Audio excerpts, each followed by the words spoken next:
es lógico que un elemento, digamos que de seguro ha sido considerado para mantener o al menos ahora calificar como estable, en este caso de parte de una de las calificadoras de riesgo en torno a la situación económica del país, es el tema del pago de la deuda del bono 2023, que ya sabemos que es alguna obligación de Estado. Obviamente al gobierno de turno le correspondía hacerlo, y hemos hecho el cuestionamiento en torno a cómo lo hizo, pero más allá de eso, el tema es que este tipo de calificaciones abordan también otros elementos que sin duda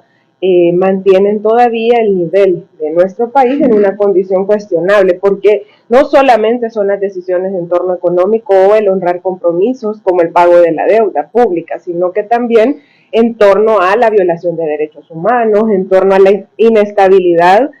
política del país, en torno a la no independencia de las instituciones, no independencia entre órganos de Estado y otras condiciones que se mantienen todavía en nuestro país, que continúan siendo detonantes de violación de derechos humanos y que obviamente también son elementos que se consideran al momento de hacer una evaluación, una valoración y poder establecer la calificación de riesgo país, porque son temas que también influyen en el momento de la toma de decisiones, acciones, implementación de política pública, y por lo tanto es algo que debemos seguir teniendo en cuenta, porque no vemos tampoco por parte del gobierno un compromiso real en torno al establecimiento de un plan real de ordenamiento de las finanzas públicas. Continúa la lógica de endeudamiento, la no priorización del gasto, gastando cantidades onerosas en rubros que no son prioritarios, como el caso de la publicidad y otras cosas más, dejando de lado la implementación de política pública que pueda responder a las necesidades de la gente en torno a la grave crisis económica que vivimos como país. Entonces es una situación que sin duda, por el momento en el que se da a conocer, tiene, me imagino, a la base lo sucedido en enero, pero también no deja de lado todo el contexto que vive El Salvador en torno a otros elementos que son fundamentales, como la violación de los derechos humanos. Ahora, ¿cómo afecta el tema del país tener esa calificación todavía de riesgo y también la economía de los salvadoreños? Porque de repente ya puede decir, ¿y eso a mí en qué me afecta? Bueno, es importante que la población sepa que esto sin duda nos afecta a todos y todas, aunque a veces no logremos dimensionar hasta dónde llega. Pero, por ejemplo, yo le hago la pregunta a quienes tienen créditos actualmente. Sabemos que nuestra población, la mayoría, tiene deudas, no todos obviamente en el sistema formal, ¿verdad? En el sistema financiero formal, pero quienes están ahorita con un préstamo, con un crédito, no me dejarán mentir que muchas de las instituciones bancarias han mandado notificación de incremento de intereses. Y esto no solo porque algunos podrán decir, es el tema de la inflación y otras cosas más, no es solo eso, es el nivel también de riesgo. Y al final se trata del dinero de la gente que está inmerso ahí. También qué medidas ha tomado este gobierno, por ejemplo, para el pago de la deuda. Y miren, cuando vemos y analizamos el nivel de la reserva de liquidez, por ejemplo, que se trata del dinero de la población ahorrante que con esfuerzo pone su dinero en una institución bancaria, pues también es alarmante que estos niveles de la reserva, por ejemplo, se encuentren tan bajos, porque en algún momento dado lo que va a correr mayor riesgo es el dinero de la gente. Entonces todo tiene una afectación, aun cuando a veces no lo logremos dimensionar de manera inmediata.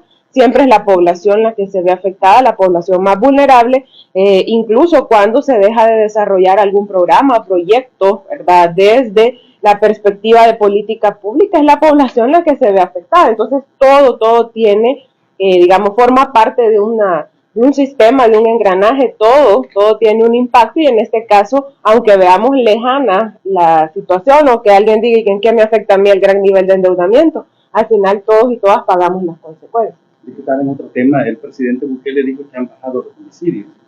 y ya no sería necesario entonces seguir prorrogando el régimen, ¿considera usted? Bueno, en el caso del régimen de excepción hemos sido enfáticos en señalar de que el manejo se hace más desde una perspectiva de propaganda gubernamental, de mantener ese tema permanente en la agenda. Pareciera que con otras intenciones y no realmente de una visión integral del manejo de la seguridad pública. El tema de los homicidios sin duda es uno de los índices que puede determinar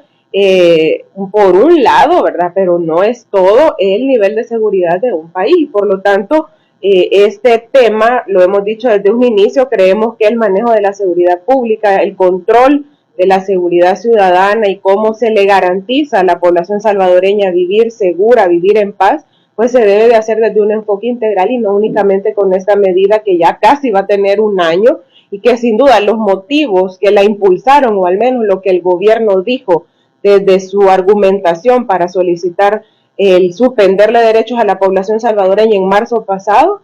pareciera que esa situación se superó hace un gran montón. El tema es que tampoco el gobierno ha sido claro y transparente en decirle a la gente qué pasó en ese fin de semana de marzo, cuando los homicidios despuntaron en una cantidad obviamente fuera de lo que en el país al menos se había venido registrando a través de las cifras oficiales. Entonces, es algo que nosotros hemos dicho desde el inicio. La seguridad, el tema de la política pública en materia de seguridad ciudadana debería de ser más allá del tema del régimen de excepción, pero pareciera que este gobierno no lo ve así. Además, sus voceros repiten de manera permanente que esto lo van a llevar hasta que, quién sabe qué, ¿verdad? Así que, sin duda, no es un elemento que tenga ni siquiera ya una causa legalmente clara, porque la Constitución es clara en decir cuándo se le suspenden los derechos a la gente, sino que es visto desde otro enfoque de parte del gobierno. Diputada, de hecho, en los últimos días se ha podido observar delincuencia común en el país, también violencia social, entonces el régimen de excepción no estaría siendo la única respuesta a la violencia. Es que miren, en el tema de la seguridad y la inseguridad, mejor dicho, que tiene a la base otros problemas estructurales, como es el caso de la pobreza, la desigualdad, la desintegración familiar, que también se da en muchas ocasiones producto de la migración, son problemas que continúan en el día a día de la gente. El tema de la fuerte crisis económica está golpeando a las familias y no está siendo atendida por el gobierno. Entonces, si no atacas tampoco estos problemas que son detonantes de otro tipo de delitos, de otro tipo de fenómenos en torno a la inseguridad, pues obviamente no va a estar resuelto el problema en nuestro país. Por eso tampoco podemos limitar a decir que vaya, que no hay homicidios, eso es una cosa. Yo creo que nadie puede alegrarse de que hayan asesinatos, eso sería hasta antihumano, ¿verdad? Pero no solamente es eso, sino que no vemos por parte del gobierno una integralidad en otros ejes que son, en el caso de la prevención, de cómo generas en condiciones reales de desarrollo a las juventudes, a los grupos vulnerables, y todo eso tiene también, pues, obviamente, en algún momento impactos directos en la inseguridad que un país puede tener. Entonces, si esa visión no está inmersa, la sostenibilidad en el tiempo de lo que ahora pareciera ser una, digamos, un alivio a un tema que ha sido por años, digamos, de los principales problemas de nuestro país, como es el caso de las pandillas, en algún momento puede generarse otro tipo de situaciones más complejas que obviamente atenten contra la seguridad y la paz que la población obviamente aspiramos todos, pero que la forma en cómo se construye cuenta. Diputada, en el tema económico,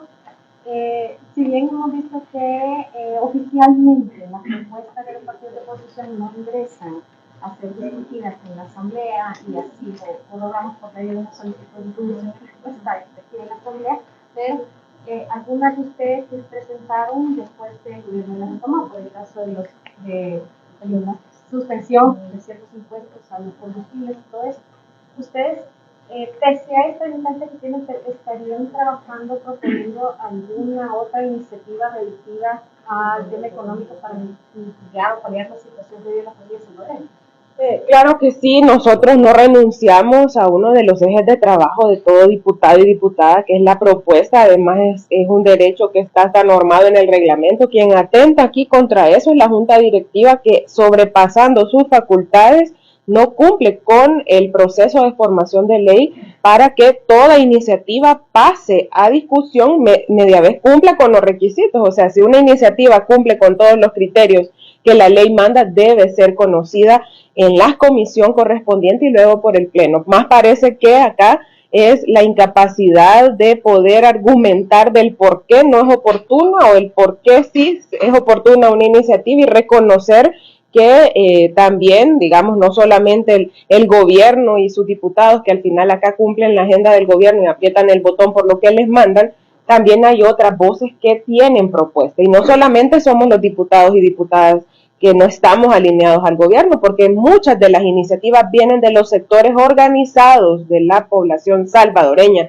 Se va a cumplir un año ya en el marco del 8 de marzo, del Día Internacional y Nacional de la Mujer, donde mujeres organizadas presentaron una iniciativa para regular, establecer una ley especial que norme el trabajo del hogar remunerado, el trabajo doméstico. Sabemos que es una gran deuda que nuestro país tiene en torno a el trabajo de cuidado, que principalmente esa labor recae en las mujeres. ¿Por qué negarse a discutir un tema como este? No hay argumento. Sin embargo, esa iniciativa nunca pasó a comisión, mucho menos en el pleno legislativo, ¿verdad? Que es el proceso que debería. Pero aún con eso nosotros seguiremos trabajando, formulando propuestas. Hay muchos elementos, incluso de otros, de otros países, que hay organismos que recomiendan también en torno a la fuerte crisis económica que vive el mundo, pero principalmente la región latinoamericana, donde la desigualdad es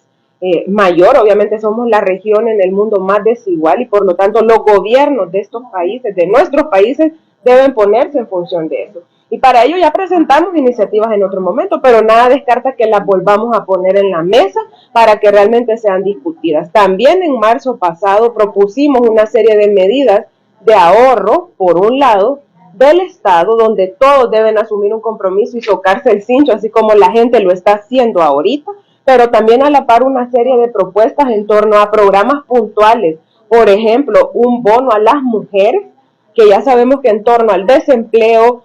a la brecha salarial y a otras circunstancias más, son las que más afectación tienen también en torno a las crisis económicas. Y otros programas más que también han dejado de estar implementándose por parte de este gobierno y que no es correcto que en un momento de fuerte crisis económica, por ejemplo, no se paguen, como la pensión básica universal y otras cosas más. Así que sí, vamos a seguir proponiendo, de igual forma acompañando a aquellos sectores que lo quieran y lo consideran oportuno. Esta semana, el lunes, unas organizaciones agropecuarias, ¿verdad?, que trabajan de cerca el tema de la producción agrícola y ganadera en nuestro país, presentaron a la Comisión Agropecuaria una propuesta que además tiene a la base un estudio, tiene datos, información valiosa para proponer diferentes medidas en torno a la reactivación agropecuaria en El Salvador, que sabemos que es otro punto que es muy sensible porque al parecer este gobierno dentro de su política prefiere y prioriza comprar afuera en contra de los intereses de la producción nacional. Y eso lo vimos incluso en torno a los primeros meses de la pandemia. Ahí ellos hablan acerca de acceso a créditos, el tema de la tierra, la ley de soberanía alimentaria y otros más que esta asamblea, si tuviera la voluntad real y además el gobierno tuviera dentro de sus ejes de trabajo, por ejemplo, el tema agropecuario como una prioridad, ya hubiera legislado mucho más. Ya hubiera hecho realmente cosas que van en beneficio en este punto específico que también es pues para la economía de nuestro país.